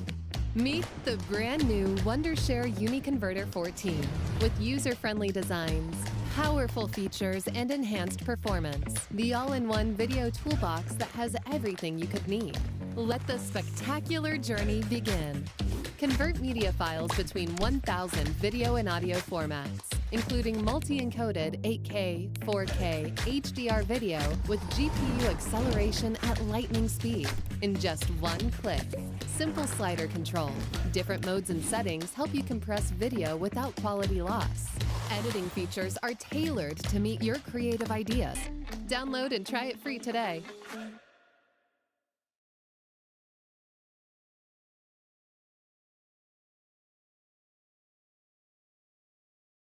Yo quería preguntar también, porque antes lo has dicho como muy rápido, me ha parecido entender como 7 virtudes que hablabas. Poderes le llamo. Poderes. Que son valores que cuando tú los encarnas a través de hábitos, devienen virtudes. Porque Vale. tú ya eres un ejemplo vivo de eso. Vale. Que son el coraje, la responsabilidad, el propósito, la humildad, la confianza, el amor y la entrega. Si pudieras... Y es un viaje. Bueno, esto lo escribí en mi novela Los 7 poderes. Que antes de leer los libros de Hawkins, me pareció curioso porque Hawkins decía que el primer nivel de conciencia que transforma de las energías de la no integridad a la integridad era el coraje, ¿no? Coraje, muy simple. El coraje es, a pesar de tener miedo, me arriesgo para conquistar aquello que deseo, para cambiar de trabajo, para poner límites, para seleccionar bien mis amistades, etc. El coraje es la transformación de la realidad, porque implica liberarte de los condicionamientos de aquello que crees que no puedes, porque aunque te da miedo o pereza, comienzas a hacerlo. El segundo es la responsabilidad, que es la habilidad para responder, en la cual tú te sitúas en un espacio ya no solo de coraje, sino que además te empiezas a preguntar qué estoy haciendo yo inconscientemente para que se repitan patrones que hacen que mi vida no sea como yo quisiera que fuera. Si me siento estafado, si me siento engañado, si me siento víctima, si me siento tal. Coraje, responsabilidad. Propósito. Es la visión que te permite construir un sueño impulsado por el coraje y la responsabilidad. Fíjate que vamos construyendo, ¿no? Propósito es, tengo un objetivo, tengo un anhelo, tengo una ilusión, quiero hacer un cambio importante en mi vida. Entonces, tengo un propósito y ese propósito me moviliza el coraje y la responsabilidad, porque si no, no puede haber propósito. Pero luego viene la humildad, porque el propósito te permite ver que lo importante es el camino, no la consecución del resultado. Humildad viene del latín humus, que es lo que la naturaleza libera cada otoño para luego poder volver a crecer. Las hojas que van al suelo y que se convierten en el abono que enriquece el crecimiento. Las hojas que protegen de las heladas a los árboles. Las hojas que retienen la humedad en verano. Aquello de lo que te desprendes, la muda de la piel, no es estéril. Es aquello que cae a tus pies y que te permite nutrirte para seguir creciendo en la vida. Coraje, responsabilidad, propósito, humildad, confianza. Porque la confianza es la clave de la energía que te impulsará en el resto de la vida. Porque sin confianza no te vas a comprometer, ni contigo ni con nadie. Y sin compromiso no vas a transformar tu vida.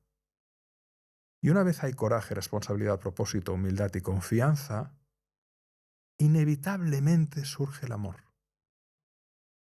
Surge el amor a la tarea que haces, surge la voluntad de servicio, surge el amor propio, pero no desde el ego, sino desde el amor a la vida, un profundo amor a la vida, porque la vida vale la pena, porque la vida tiene sentido, porque de las piedras que me tiran construyo un hogar, porque de lo que he sacado de mí he reciclado, porque todo tiene un sentido a pesar de todo, a pesar del dolor, de la injusticia, de la enfermedad vivida y ajena. Decido contribuir, decido que ningún dolor me sea ajeno.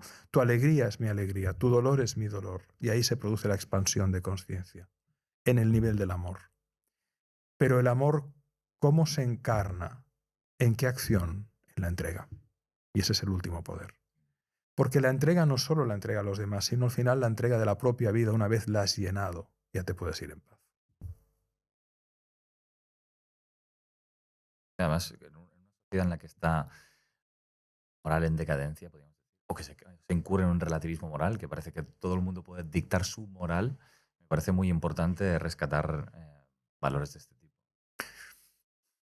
Mira, son cosas a las que al final, como te decía, procuras darles vueltas para construir tu propia vida. Y o sea, al final no salgo sobre lo que estoy teorizando, sino que al final es el resultado de observar no solo propios procesos, sino de haber acompañado. Yo no soy terapeuta, no soy psicólogo, soy un gran psicólogo vocacional, pero yo estudié otra carrera. Pero sí que en la vida he acompañado como mentor, como consejero a muchas personas en el ámbito profesional y en el ámbito personal. Y al final ves que hay un patrón, igual que hay un patrón de crecimiento, esa bonita planta que tenéis, todo sigue un patrón, todo sigue un patrón, ¿no? Las células, la naturaleza, pues también hay patrones de movimiento de nuestro ser, ¿no? Aprovecho ya que mencionamos antes el tema de los mitos. Por si podríamos rescatar alguno más, ahora que los tienes frescos, sí, que digas, mira, para mí este es quizá el más importante que como sociedad y como cultura actualmente tenemos que recuperar. El mensaje que hay Narciso. Narciso. Porque lo curioso del mito de Narciso, se habla del mito de Narciso, pero casi todo el mundo desconoce que existe la ninfa Eco. Eco era una ninfa que estaba tan embelesada por Narciso, para resumirlo mucho, que simplemente se llama Eco porque repetía lo que Narciso decía, sin reflexionar. Entonces, ¿qué nos dice el mito de Narciso? El personaje que se embelesa tanto por su apariencia que al verse reflejada su imagen en el lago, se queda absorto y precisamente por eso cae, se ahoga y ahí crece un narciso. La belleza verdadera surge cuando el ego se olvida de sí mismo y se disuelve en el pantano. Pero a la vez que le sucede a Eco, que es incapaz de pensar por sí misma, y que del mismo modo que Narciso se autodestruye, cayéndose y ahogándose en el pantano embelesado por una imagen, la ninfa Eco es incapaz de encontrarse a sí misma porque repite lo que le fascina, enamorada y fascinada por la belleza del otro. Pues vivimos en una sociedad eco, Lo que estaba pensando. eco, completamente.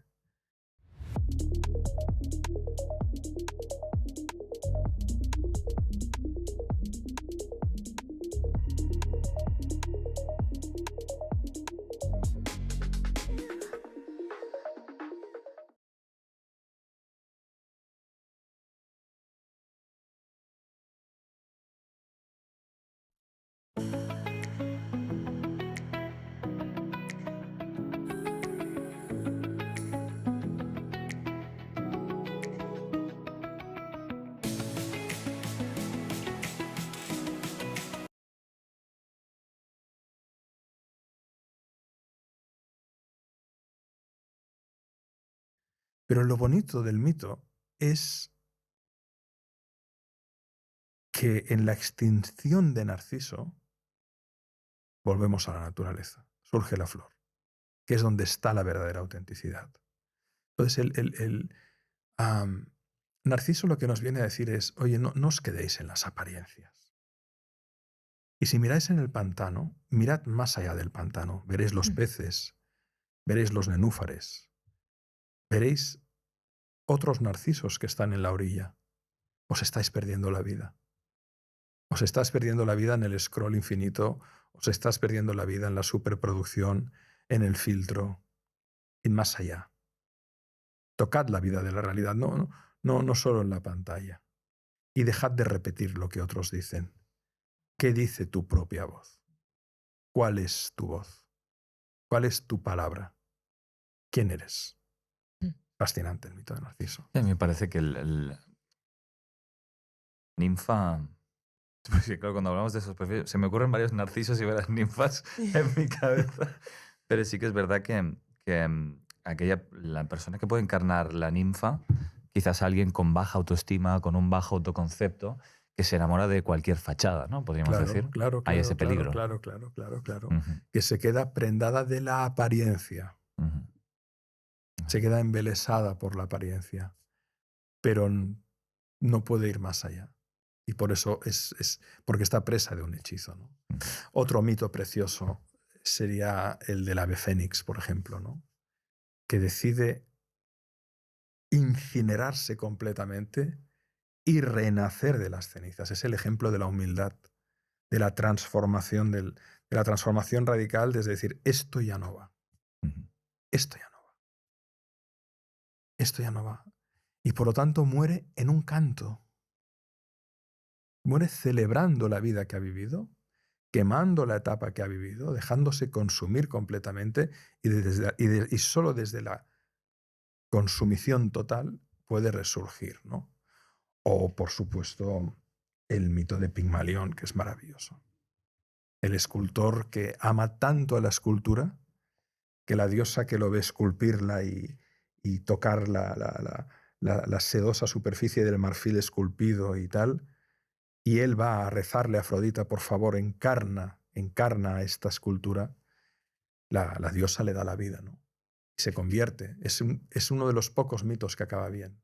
Probablemente el único que acaba sí, bien. eso que estaba pensando. Ese día estaban positivos. Estaban de buen rollo los dioses, porque la diosa del amor y la belleza dice, ostras, es que la ama mucho y además la cuida mucho. Sea. ¿Y qué te dice? Que en tu vida pueden haber profecías que se cumplan si tú les pones amor y belleza. Qué bueno. Y al revés, Si tú no pones amor y belleza, la profecía negativa se va a cumplir también. Entonces, los mitos son sabiduría eterna para el alma moderna. Esto del alma moderna me parece muy interesante. Ostras, ¿seremos almas modernas? No lo sabemos. Yo quería plantearte una cuestión que, bueno, en nuestro trabajo sabemos o trabajamos mucho con el inconsciente, ¿vale? Nosotros. Ujú. Entonces, bueno, pues sabemos que tú puedes tener una agenda, ¿no?, mental consciente donde pues me gustaría hacer esto, lo otro, pero luego el inconsciente tiene su agenda propia y de repente te lleva a situaciones o, bueno, sí, a experiencias que quizás, evidentemente, pues no las tenías ni mucho menos planificadas. Entonces, Alex, te quería preguntar, según tu visión, ¿qué, qué papel, ¿no?, crees que juega el inconsciente? Y no solo esto, sino según tu experiencia, antes creo que has dicho que has trabajado años con un psicoanalista, por lo tanto, algo de tu inconsciente debes haber tocado seguro.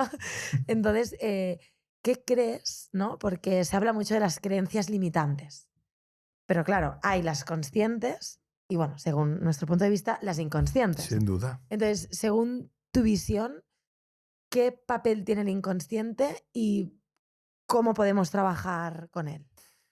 El inconsciente no es solo aquello que no eres capaz de ver en ti de tu propia vida, sino que, a mi modo de ver, tiene mucho que ver con aquello que tus padres no pudieron ver de su propia vida. Yo creo que la sanación profunda opera cuando somos capaces no solo de sanar nuestra niña o niño interior, sino de sanar.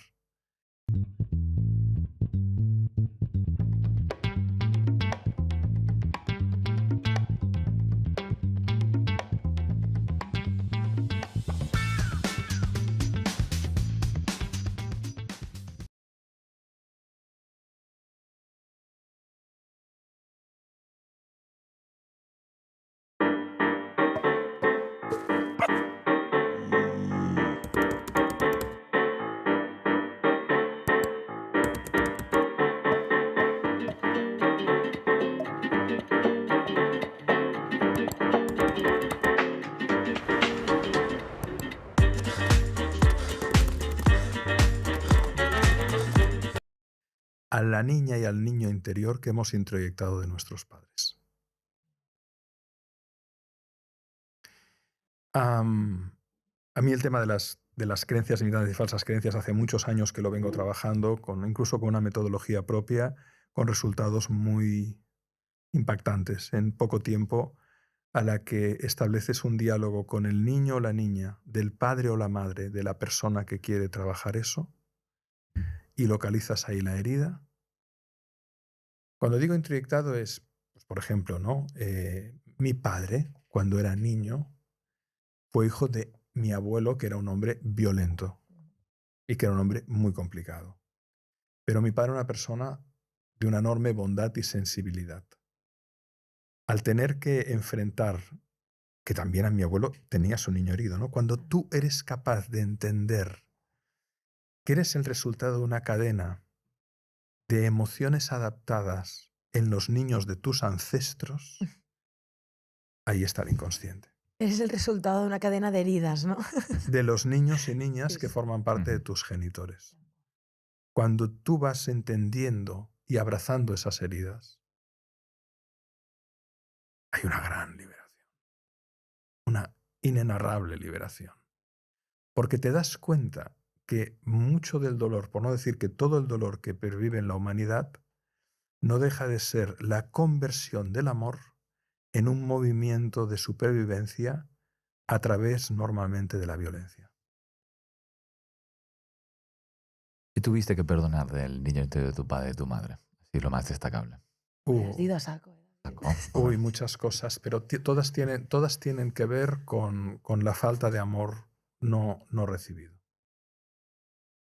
Y a partir de ahí puede haber todo tipo de movimientos que podemos nombrar desde lo que quieras, o sea, violencias, agresiones, violaciones, lo que quieras. En todo nuestro transgeneracional no hay vidas impecables, no hay vidas sin pecado. Ha habido movimientos muy fuertes de adaptación para la supervivencia. Y en esos movimientos hay mucho dolor. Sobre todo en la falta de amor. Como no recibí amor, no sé cómo darlo. Ese es el pecado original. Esa es la salida del paraíso. Por lo tanto, cuando desde la compasión y desde la comprensión que lleva a la compasión, y desde la compasión que lleva a la aceptación, y desde la aceptación que lleva al verdadero perdón, abrazas eso, puedes ver todo el dolor y toda la cadena de ancestros que sonríen en paz. Literalmente. Qué fuerte. Es como si te volvieras un poco, en lugar de ser el hijo, el padre como si se intercambiaran los roles, como si tú tuvieras que... El niño es el padre del hombre. Correcto. Creo que lo decía Freud. Algo así. En la medida en que desde tu adulto primero puedes sanar a tu niño o a tu niña por las heridas que hubo, porque hicieron tan bien como pudieron, pero te das cuenta que no hicieron todo lo bien que tú hubieras querido o esperado porque ellos también tenían. Y ahí, entonces, bueno, ¿qué tenía la niña de mamá? ¿Qué le pasó? Y el niño de papá, ¿qué le pasó? Y el de la abuela y el del abuelo. Y vas entendiendo, entonces puedes dejar ir y puedes abrazar. Con una compasión no impostada. Porque entiendes todas las corazas bajo las cuales has nacido. Yo quería preguntarte, porque como sé que has hecho muchísimos trabajos en el mundo de la empresa, ¿no? Y al final en el mundo empresarial es donde quizás se proyecta más pues, el ego, la competencia, ¿no? Pues bueno, pues todas esas proyecciones que hacemos desde el ego, ¿no? Y hay una reflexión tuya que a mí, bueno, me encanta y que también mi padre Manel comentaba siempre, que era que tú puedes liderar desde el ego o desde el alma, ¿no? Entonces, en todo tu bagaje acompañando a empresas o en el mundo empresarial, para ti realmente, ¿cómo se nota, ¿no? La diferencia de decir, este líder está liderando desde el alma o desde el ego y sobre todo, ¿qué resultados has podido observar? No solo, evidentemente, a nivel productivo en la empresa, sino a nivel humano, ¿no? Es muy simple, es muy simple. Lo que para una persona es la personalidad, para una organización es la cultura. ¿Y qué es la cultura? Lo que la gente hace cuando nadie les ve. Entonces, cuando hay un líder persona, lo que la gente hace cuando nadie les ve es humano. Cuando hay un líder egoico, lo que la gente hace cuando nadie les ve normalmente tiene que ver con la manipulación, con el engaño, con la estafa, con la coacción, con el acoso moral. Entonces es imposible ser un buen profesional si no eres una buena persona.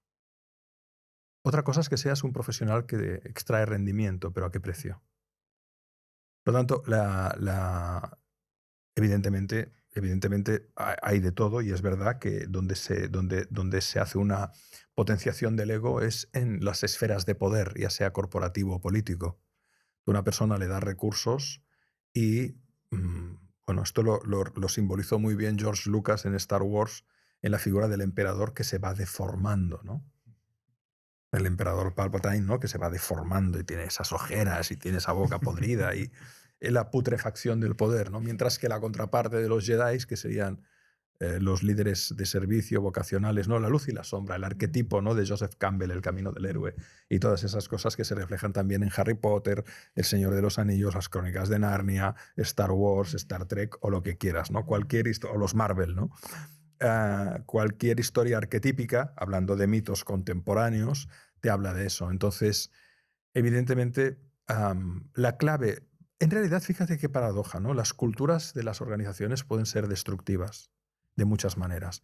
Pueden ser agresivas, pasivo-agresivas, narcisistas, psicopáticas, paranoides. Podríamos tomar toda la nosografía clásica, ¿no? Mientras que culturas constructivas solo hay de un tipo. Y es que son aquellas que son culturas de ejemplaridad y de coherencia. Entonces, básicamente, la respuesta a tu pregunta vendría por ahí. Y la clave de la transformación es mucho más importante la cultura que la estrategia. Porque una buena cultura impulsa la estrategia, una buena cultura impulsa el clima, una buena cultura impulsa los resultados, una buena cultura impulsa los procesos, una mala cultura lo destruye todo. Por eso Peter Drucker, un gran teórico del management, decía: cada día para desayunar, la cultura devora la estrategia. Porque la estrategia tiene que ver con esto, pero la cultura tiene que ver con esto y con la integridad. Y por tanto la cultura también para un ser humano. La cultura no son los conocimientos que te permiten ganar una partida del Trivial Pursuit, ¿no? Y decía gastar inconscientemente, agotar el tiempo rápido en la partida, ¿no? La cultura es mucho más que eso. La cultura son las virtudes en acción. La buena suerte. Y ahora cerramos el círculo y volvemos a la apertura. Es decir, al final, ¿tú con quién quieres estar? Con personas que tengan una cultura constructiva, es decir, buenos hábitos, que sean amables, que sean respetuosas, que tengas una buena conversación, porque ahí está la pulsión de vida. Cuando la cultura es destructiva está la pulsión de muerte. La buena suerte frente a la mala suerte. La providencia frente al destino fatal. Mitos.